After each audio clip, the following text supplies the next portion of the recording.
तो जो सबसे पहला चैप्टर है वास्तविक संख्या का, उसको हम शुरू करते हैं, ठीक है ना। हेलो दोस्तों, मैं अंकुर शुक्ला एक बार फिर से आ चुके हैं पूरे जोश और हौसलों के साथ। पैर से ब्लड निकल रहा है, उसके बावजूद भी हम आपके साथ खड़े हैं। तो चलो पहला क्वेश्चन कॉपी पेन एकदम तैयार रखना, ठीक है ना। मैं बोर्ड में कम लिखूंगा, मुंह से बोलूंगा ज्यादा, ठीक है। लेकिन यदि, और देखते हैं किसका आंसर कितना जल्दी आता है, ठीक है ना।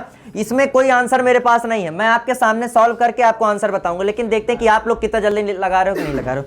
यदि दो संख्याएं, तो जल्दी से इसका आंसर बताओ, जल्दी हल कीजिए। पहला सवाल कह रहा है यदि दो संख्याएं 306 और 657 है तो उनका एलसीएम तथा एचसीएफ बताइए, लासा तथा मासा निकालिए। आपसे कह दे रहा हूं, एक कोई भी एक चीज, चाहे लासा हो चाहे मासा, आप अभाज्य गुणनखंड टाइप से लगाएंगे। अभाज्य गुणनखंड कैसे पता ना, लाइन खींच के। कोई एक चीज, चाहे लासा निकालो चाहे मासा, उसके बाद आप लोग को सूत्र बताए हो कि नहीं बताए हूं, एलसीएम गुणे एचसीएफ बराबर संख्याओं का गुणनफल, उस सूत्र से दूसरा निकालोगे। चलो निकालो जल्दी से आंसर, जल्दी कीजिए, बहुत खींच के, टाइम 10 से 15 सेकंड और है आप लोग के पास। आज जो चीजें बता रहा हूं, आंसर सहित सवाल सहित सब एकदम अच्छे से नोट करते चलिएगा। घर जाकर के इन सवालों में प्रैक्टिस आप लोग को जरूर करनी है आज। देखो एक सेकंड, इन सवालों के लिए सबसे पहली चीज एलसीएम और एचसीएफ में एक चीज ये जान लो। आप लोग मुझे बताओ, एलसीएम में ज्यादा टाइम लगता है कि एचसीएफ में? एलसीएम में। क्यों एलसीएम में ज्यादा टाइम लगता है? कि भाई एलसीएम में हमें सबको समेटना है, एचसीएफ में खाली कॉमन चीज जो दोनों में उसी को लेना है, तो कॉमन चीजों में कम से कम आता है। और एलसीएम में क्या होता है कि ज्यादा से ज्यादा चीजों को लेना पड़ता है। तो डायरेक्ट इनका एचसीएफ निकालो। क्या निकालो? एचसीएफ। इधर लिखो 306 और इधर लिखो 657। एचसीएफ निकालने के लिए इतना तो दिमाग में बुद्धि होबे करी कि हमेशा अलग अलग निकलता है। आपके एनसीईआरटी के सवाल, एनसीईआरटी के सवाल में डायरेक्ट आपको दिया कि ये सवाल है, इसका एचसीएफ आपको दिया है डायरेक्ट 9। कितना दिया है? 9। तो एलसीएम निकालो, खट से सूत्र में रखोगे, आंसर निकाल लोगे। लेकिन मैंने यहाँ पे क्या किया, मैंने 9 ही हटा दिया। मैंने आपको कह दिया कि भैया इसका एचसीएफ पहले निकालो, उसके बाद एलसीएम निकालो। जो कि एनसीईआरटी किताब में सवाल देने के बाद ये भी बता दिया कि एचसीएफ 9 है तो एलसीएम निकालो। तो भाई कोई भी लड़का सूत्र में रख के एलसीएम निकाल लेगा। लेकिन थोड़ा सा मैंने कहा कि ट्विस्ट ये पैदा करें कि पहले एचसीएफ भी आप निकालिए, उसके बाद आगे चलेंगे। इसको और इसको दोनों को काटिए, देखिए एचसीएफ 9 आ रहा है कि नहीं आ रहा है, जल्दी करो। एचसीएफ 9 आया, आ गया, एचसीएफ 9 आ गया। एलसीएम निकालना है, सुन लो इधर, एचसीएफ 9 आ गया, यहाँ पे 9 रख दो। संख्या दोनों कौन सी ही ये हैं, एलसीएम आपका आ जाएगा। यहाँ ध्यान से देखना, एचसीएफ आ गया 9, एलसीएम बराबर क्या लिखोगे, इधर देखो, संख्याओं का गुणनफल। संख्या कौन कौन सी? 306 गुणे 657। ये जो एचसीएफ है, गुणे का जब बराबर को उधर भेजोगे कह में जाएगा, भाग में। और एचसीएफ तुमने कितना निकाला? 9। जिनका एचसीएफ 9 नहीं निकल पा रहा है, 30 तारीख का पेपर है, 1 तारीख का सरकार से बात कही कि पोस्टपोन करा दो, तुम्हारे बस के बात नहीं है। इसे क्या तुम्हें एलसीएम एचसीएफ सिखाए पड़ी कुछ दिन। 9 से भाग दो, 9 त्रिक 27, 3 बचा, कितना बचा? 3 इसमें लग जाएगा, कितना हो जाएगा? 36। 9 चौके, इधर 34 बचा, आगे कितना है? 657। दोनों का गुणा कर दो, फाइनल तुम्हारा क्या आ जाएगा? आंसर। जल्दी से नोट करो आंसर। Very good, 22,338। ये लो, जल्दी से इसको नोट कीजिए। अगला सवाल, ठीक है। ये अब सुनो, इससे हमें क्या सीख मिली कि घर जाकर के ऐसा सवाल एनसीईआरटी में है, हमें ऐसा सवाल एक लगाना है, क्योंकि ये सवाल बोर्ड में देता है। 1 नंबर का 2 नंबर का ही देगा, लेकिन देगा ऐसा सवाल, ठीक है। इसके बाद दूसरा सवाल देखो, मैंने कहा आपको सिद्ध करना है कि √2 एक अपरिमेय संख्या है। अब मान लो सारी संख्याओं को भूल करके आप 2 संख्या जानते हो, एक होता परिमेय, दूसरा होता अपरिमेय। हम कहते हैं कि हमें अपरिमेय सिद्ध करना, अपरिमेय की कोई प्रॉपर्टी नहीं होती, अपरिमेय की कोई प्रॉपर प्रॉपर्टी नहीं होती। तो हमने कहा चलो इसको परिमेय करना सिद्ध करते हैं। इसको परिमेय सिद्ध करना शुरू करते हैं। अगर मान लीजिए परिमेय की ये प्रॉपर्टी शो नहीं कर पा रही है तो डायरेक्ट ये क्या हो जाएगी? अपरिमेय। तो हमने कहा परिमेय के लिए हमने मान लिया कि माना √2 एक परिमेय संख्या। क्या मान लिया? अब एक चीज ये है कि परिमेय अगर है तो हम और आप इतना जानते हैं कि परिमेय है तो यह P/Q के रूप में व्यक्त होगी। आपको लिखना है, ये मन में नहीं बोलना, आपको उसमें लिखना है P/Q मतलब अंश बटे हर के रूप में व्यक्त होगी। चाहे अंश बटे हर लिख दो, चाहे P/Q लिख दो, के रूप में व्यक्त होगी। इसके आगे की लाइन आप क्या लिखोगे? तथा P और Q हमारा सहअभाज्य संख्या होगा। ये भी लिखना है आपको। क्या लिखना है? P तथा Q क्या होगा? सहअभाज्य। इनके सारे स्टेप मैंने आप लोग को लिखवाए हैं, इसकी वीडियो भी बनी है, उसमें जो देख रहे होंगे जाके देख लेंगे, प्लेलिस्ट में उसमें पड़ी होगी, ठीक है ना। P तथा Q हमारा क्या है? सहभाज्य। सहभाज्य का मतलब क्या होता है कि ये दोनों ऐसे जोड़े होंगे कि कोई एक संख्या मतलब 1 2 3, एक तो छोड़ ही दो, 2 3 5 7 9 12 13, कोई भी संख्या ले लो, अगर दोनों को विभाजित कर रही है, तो सहभाज्य नहीं होगा, और दोनों को विभाजित नहीं कर रही तो सहभाज्य है। तो यहाँ पे क्या करना है कि P और Q हमारा क्या होना चाहिए? सहभाज्य होना चाहिए। इसके बाद अगली लाइन आपको क्या लिखनी है? तथा Q बराबर 0 ना हो। इसका मतलब क्या आता है, देखो अभी मैं लिख दूं q बराबर 0, तो इसका मतलब q 0 के बराबर होगा, और ऐसे काट दूं तो q 0 के बराबर ना हो। इतना आपको हिंदी से पहले लिखना है कि माना √2 एक परिमेय संख्या है। इसको हमने बता भी दिया, आपको लिखवाया भी, हम लिखवा भी देंगे, ठीक है ना। अभी पेपर आपको 1 तारीख को है, 1 तारीख तक आपकी कई सारी वीडियो, कई सारी क्लास अभी लगने वाली, ठीक है ना। माना √2 एक परिमेय संख्या है, p तथा q √2 p तथा q के रूप में व्यक्त होगा। इसके साथ साथ आपको क्या लिखना है, p तथा q सभाज्य होना चाहिए या सभाज्य होगा, और q बराबर 0 नहीं होगा, ये लिखना है। इसके बाद आपको डायरेक्ट क्या लिखना है नीचे से, √2 बराबर p बटे q। इसको इधर भेज दो, चाहे दोनों साइड क्या कर दो, on squaring both side.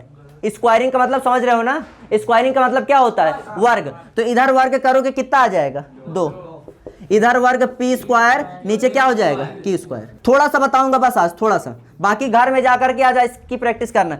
q square को इधर भेज दो, 2 को नीचे भेज दो, तो q स्क्वायर इधर चला जाएगा। अब उसके बाद देखो नीचे क्या आ जाएगा, 2। अब यहां से ये पता चल रहा है कि इसका आंसर तब आएगा जब 2 इसको क्या करेगा, विभाजित करेगा। और 2 किसको विभाजित कर रहा है, p स्क्वायर को। एक थ्योरम होता है, थ्योरम क्या है, हम आपको बता रहे हैं, एक बात होती है कि अगर कोई नंबर किसी नंबर की स्क्वायर को विभाजित कर सकता है तो वह उस नंबर को विभाजित कर देगा। जैसे कि मैंने कहा 3 है, 3 9 के स्क्वायर को विभाजित कर देता है। 9 की स्क्वायर कितना आता है, 81, मतलब 3 81 को विभाजित कर देगा, तो 3 9 को भी विभाजित कर देगा भाई, 3 त्रिकाई 9। तो यहाँ पे क्या लिखोगे, 2 p स्क्वायर को विभाजित करता है, तो 2 किसको विभाजित करेगा, p को भी। इसी तरह आगे भी क्या बनेगा, हमें एक इंटीजर ले लेंगे, एक क्या ले लेंगे, पूर्णांक ले लेंगे, पूर्णांक m ले लो, a ले लो, b ले लो, कुछ भी ले लो, ठीक है ना। वहां से जो समीकरण निकलेगा उससे हमें क्या निकलेगा कि जो 2 है वो q को भी विभाजित कर रहा है। तो भैया हम सीधे सीधे पढ़ के आए हैं कि p और q हमारा क्या है, सभाज्य है। और सभाज्य का मतलब कोई ऐसा कॉमन संख्या मिलना ना चाहिए जो दोनों विभाजित कर, लेकिन यहाँ में मिल रहा है। तो इससे क्या पता चल रहा है कि ये परिमेय नहीं है, मतलब जो हमने माना था कि परिमेय है ये गलत निकला, साफ साफ सिद्ध हो गया कि ये क्या है, अपरिमेय। तो घर जाकर के √2 √3 अच्छा मुझे आप मुझे बताओ, मैंने कहा 4 20 को विभाजित करती है, क्या करती है, विभाजित करती है। तो विभाजित करने पे कितना निकला, 5। तो तुम ऐसा लिख सकते हो 4 × 5 बराबर 20 लिख सकते हो। तो 2 यहाँ पे क्या कह रहा है कि 2 जो है वो p को विभाजित कर रहा है, क्या कर रहा है, विभाजित। तो 2 p को जब किया तो कुछ ना कुछ निकला होगा, मान लो क्या निकला, m। तो जब m का गुणा करोगे तो क्या आ जाएगा, फिर से p आ जाएगा। तो 2m बराबर क्या लिख सकते हो, p लिख सकते हो। दोनों साइड स्क्वायर कर देंगे, स्क्वायर करने पे यहाँ पे क्या हो जाएगा, 4m स्क्वायर बराबर p स्क्वायर। यहाँ से जो p स्क्वायर है इसकी जब इसको इधर भेजोगे तो क्या निकलेगा, 2q स्क्वायर। इसको ले जाके यहाँ क्या कर देना, बैठा देना, तो तुम्हारा q वाला भी क्या हो जाएगा, आ जाएगा। तो घर जा करके √2 √3 और √5 की क्या करना है, आज प्रैक्टिस करोगे कि नहीं करोगे। जब नहीं आएगा तो हम आपको क्या करेंगे, बता देंगे, ठीक है। नोट कर लो, हाँ इसको क्या करना है आज घर जाके। जल्दी से आगे देखना, पहले चैप्टर में खाली यही सवाल बनेगा, दशमलव प्रसार वाले सवाल नहीं आएंगे, ज्यादा तुम्हें नहीं आएंगे, परेशान मत हो। मैं बता रहा हूँ ना कि आज की क्लास में खाली आपको इंपॉर्टेंट मेन बता रहा हूँ कि कौन से सवाल, ये सवाल आपके बनेंगे। अब चाहे ये जो रूट वाला सवाल है ये आपको इतना बताया दे रहा हूँ कि बहुविकल्पी में नहीं आएगा। एमा टिक का करी हो, एमा का टिक करियो रूट वाले में, यह तुम्हारा कम से कम 3 नंबर का तो मान ही चलो, कम से कम, ज्यादा से ज्यादा 4 भी 5 भी आ सकता है, ठीक है ना। हाँ एक सवाल 10 नंबर का, 70 नंबर का एक आगे वाला सवाल है, एक दिखा रहा हूँ, ठीक है। डायरेक्ट उसको करो, 70 नंबर लो, बाकी सवाल छोड़ देना। 10 नंबर का पूरे कौनो पेपर में कौनो सवाल नहीं बनता, ना निबंध ना कुछ। 7 नंबर 8 नंबर के ऊपर कौनो सवाल नहीं गया आज तक। हाँ तुम चाहते हो बस इकट्ठे एक दार में धारो मारो काम हो जाए। तो जौन 70 नंबर के एक सवाल आई वो कम से कम मान के चलो पूरी कॉपी भरे परियों के भरे, हाँ पूरी कॉपी भरे परी। और सवाल इतना खतरनाक हो कि तुम्हें आई ना, और आई ना तो तुम 0 पा जाइए हो और तुम्हारे पास कोई ऑप्शन ना रही। अब सुनो, इधर सुनो, पहले चैप्टर जो था तुम्हारा वास्तविक संख्या, आज घर जा करके तुम्हारा टारगेट खाली इन दोनों क्वेश्चन में खूब रगड़ के करना है, ठीक है ना। पहले चैप्टर में और आपको प्रयास नहीं करना, जो प्रयास करना कल फिर आप हमारे पास आओगे तो हम कल कुछ और नई चीज बताएंगे, ठीक है। दूसरा चैप्टर, रफ पेन तैयार रखो। चलो सवाल लिखना। आपके सामने एक द्विघात समीकरण दिख रहा है कि नहीं दिख रहा है सबको, बराबर 0। आपसे कह क्या रहा हूं मैं, कह ये रहा हूं कि इनके आपको शून्यक निकालना है। क्या निकालना है, शून्यक निकालना है। और शून्यक निकालने के बाद उसमें 2 चीजें करना है। ये बताओ, जब शून्यक निकालते हो तो दोनों शून्य को क्या मानते हो, एक को अल्फा दूसरे को, तो शून्यकों का योगफल निकालो और शून्यकों का क्या निकालो, खट से चलिए कीजिए, शून्यकों का योगफल और शून्यकों का गुणनफल निकालिए। चलो सिद्ध करो, पहले इसका शून्यक निकालो, फिर आप लोग को बहुपद वाले पाठ में बताओ ना संबंध गुणांक और शून्यक का, याद है कि नहीं याद है, तो खट से इसका शून्यक निकालिए तुरंत। ये इसलिए तो रूट वाला सवाल मैंने लिया है क्योंकि अब पेपर आ गया, अब आपको छोटे छोटे सवाल नहीं बताना है। इधर देखो सब लोग ध्यान से, 2 8 कितना हो गया 16, रूट के अंदर 16। अब रूट 16 का मान कितना आई 4, यहाँ लिख दो 4 + 1, 4 1 और 4 1 कम, बन गया कि नहीं बन गया? नहीं पायो, नहीं समझ पायो? अरे भाई 8 दूनी 16, रूट 16 का मान कितना आई 4, 4 + 1 लिख सकते हो, 4 1 कम 4, गुणा करे में यह हुए और जोड़े में कौन वाला हुए, बीच वाला 4 1। अब आगे करो, यहाँ ध्यान से देखिएगा, 2 8 16, 16 का रूट कितना आया 4, हमने लिखा 4 + 1, 4 1 5 और 4 1 कम 4, रूट 2x², बाकी इधर x plus root 2x² plus 4 का इसमें गुणा 4x प्लस x से कम x, ठीक है, प्लस का रूट 8। देखो यहाँ मेरी बात ध्यान सुनना, अब एक चीज सुन लो इधर, इस रूट 8 को आप अगर जानते हो तो हम लिख सकते हैं रूट 8 को 2√2, नहीं जानते मेरी बात ध्यान सुनना, हम इस 8 को रूट 8 को 2√2 कैसे लिख सकते हैं भाई? रूट 8 के अंदर क्या लिखो, 2 × 2 × 2, 2 दूनी 4 दूनी 8, यह जोड़ा बनी कहाँ आ जाए, बाहर आ जाएगा। 4 में कैट रूट 2 है, 4 ठो रूट 2 की बात कर रहा हूं, 4 के अंदर कैट रूट 2 4 ठो का है। अब देखो बताई थी कसरत, एकदम एक्सप्लेन करके फिर इसको हटा देंगे। एक का लिख सकते हो, 2 × 2 लिख सकते हो, 2 का लिख सकते हो रूट 2। ये सब किसकी शाखा है? 4 की, कैट मिले 4 ठो, कैट मिले 4 ठो। अब मुझे बताओ, अगर मैं 8 ठो निकाल लूंगा तो कैट बचे हैं? 3 ठो बचे हैं, और 3, अच्छा ये बताओ 3 ठो अगर बचे तो 3 ठो में एक का गुणा करियो तो कितना आ जाए, और एमा गुणा कर दो कितना आ जाए, 2√, या आ जाए कि ना आ जाए, बस यही समझाना था। सब यहाँ देखना, रूट 2x कॉमन ले लो, तो यहाँ से 2x रूट 2x निकाला है, खाली क्या बचा, ठीक है, नहीं फिर मत कहना नहीं समझ में आया रूट वाला।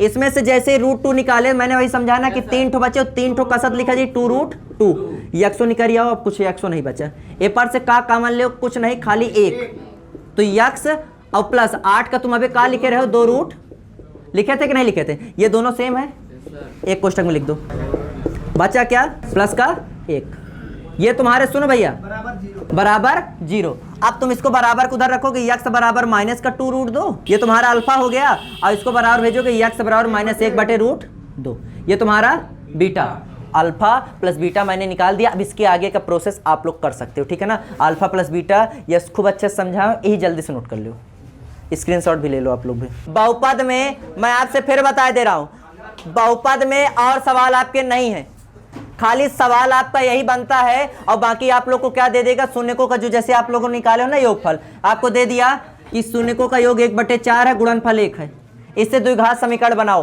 तो तुम्हें यह सूत्र याद रखे है, ये सूत्र द्विघात समीकरण बनाने का ये सूत्र आपके सामने लिखे, इसको आपको याद करना है, ठीक है ना, इसको आप याद करके खट से द्विघात समीकरण बना सकते हो। भाई ये क्या है, अल्फा प्लस बीटा, ये क्या है, अल्फा गुणे बीटा, यहां मान रखो, आपका द्विघात समीकरण क्या हो जाएगा, बन जाएगा, ठीक है। चलो सवाल लिखना, एक सवाल है तीसरे चैप्टर का, सवाल मैं बोले दे रहा हूं, जो बहुत ज्यादा पूछा जाता है, एनसीईआरटी का है, जो सवाल थोड़ा सा बदल के भी दे सकता है, मान लो इससे थोड़ा सा हट के दे सकता है, लेकिन रहेगा फॉर्मेट ऐसा ही। आपसे कहेगा कि एक नगर है भैया, एक नगर है, टैक्सी के भाड़े में एक नियत भाड़ा जोड़ा जाता है। अब जैसे मान लो नगर के अलावा आपसे कह दे कि लाइब्रेरी है, एक लाइब्रेरी है जहाँ पे मान लो सीता या गीता पुस्तक पढ़ने जाती है, जहाँ पे शुरुआती 3 दिन का किराया फिक्स है, उसके बाद हर अगले दिन का किराया कुछ बता देगा लगेगा। अब उसने 7 दिन किताब पढ़ी और कोई दूसरा लड़का या लड़की मान लो 8 दिन किताब पढ़े, तो अब दोनों को बताओ कितना कितना रुपए उन्होंने दिया, ऐसे करके, ठीक है ना। तो जब आपके सामने नियत भाड़ा और प्रतिदिन का भाड़ा ऐसे करके आपसे पूछ लिया जाए, तो फिर आप वहां पे सवाल कैसे करोगे, एक सवाल से मैं आपको बताता हूं। जैसे एनसीईआरटी की सवाल है कि एक नगर में टैक्सी के भाड़े में नियत भाड़े के अतिरिक्त चली गई भाड़ा सम्मिलित किया जाता है, ठीक है, 10 किलोमीटर के अतिरिक्त भाड़ा 105 रुपए। मेरी बात ध्यान से सुनना, आपको खट से क्या करना है, आपको मानना है, माना नियत वाला यक्स है, और प्रति किलोमीटर, जैसे यहाँ किलोमीटर की बात की गई है, तो प्रति किलोमीटर कितना मान लिए, वाई। अब कह क्या रहा है कि भैया जो पहली बार जो व्यक्ति है वो 10 किलोमीटर चलता है, कितने किलोमीटर चलता है, 10 किलोमीटर। तो देखो नियत तो जुड़ना है, कितना लग रहा है नियत भाड़ा, यक्स, और प्रति किलोमीटर भाई प्रति वाई लग रहा हो, चला कितने हैं 10, तो कितना हो जाएगा, टोटल मिला के उसने भाड़ा दिया 105 रुपए, कितना दिया 100, ये बन गया तुम्हारा समीकरण नंबर 1। उसके बाद आगे क्या कह रहा है भैया, अगली बार वह भाड़ा देता है 155 रुपए, कब, जब वह 15 किलोमीटर चलता है। तो भाई 15 चले चाहे 25 चले, फिर से नियत भाड़ा क्या होगा, लगेगा। और इस बार 15 चला तो कितना भाई 15 भाई, और बराबर पैसा इस बार उसने दिया 155। ये बन गया समीकरण नंबर 2। पहले से दूसरे को घटाया, माइनस माइनस माइनस कट गा, 10 में से 15 का माइनस का, 105 में से 155 माइनस का 50, माइनस माइनस कट गया, y बराबर 10, 5 दाम 50। y की वैल्यू यहाँ 10 रखोगे तो x बराबर कितना आ जाएगा 5। नियत भाड़ा कितना आया 5, और प्रति किलोमीटर भाड़ा कितना आया 10। अगर वो 25 किलोमीटर आगे जाता तो कितना भाड़ा देना पड़ेगा बताओ 255, क्योंकि 25 किलोमीटर गया तो 25 दाम 250, और नियत 5 जोड़ दो तो कितना हो जाए 255। यही नोट कर लो जल्दी से। तो अभी जैसे कि 4 दिन 5 दिन जो भी आपके बोर्ड एग्जाम को बचा है कक्षा 10 वाले, परेशान मत हो, लगातार जितना भी मेरे से होगा मैं लगातार वीडियो डालता रहूंगा आप लोग के लिए, और बढ़िया बढ़िया चीज़ें बताता रहूंगा। आप बिल्कुल परेशान मत हो। बाकी मेरा कॉन्टैक्ट नंबर मैं बोर्ड में लिख दूँ या आप मेरे प्लेटफॉर्म पे आप सर्च कर लोगे, वहाँ पे जाकर के कोई भी आपको दिक्कत होती है आप एनी टाइम मेरे नंबर पे कॉल कीजिए, मैं आपको आपका सॉल्यूशन जो भी क्वेश्चन का होगा मैं तुरंत प्रोवाइड कराऊंगा। आपके साथ हर संभव मेरा प्रयास रहेगा, ठीक है।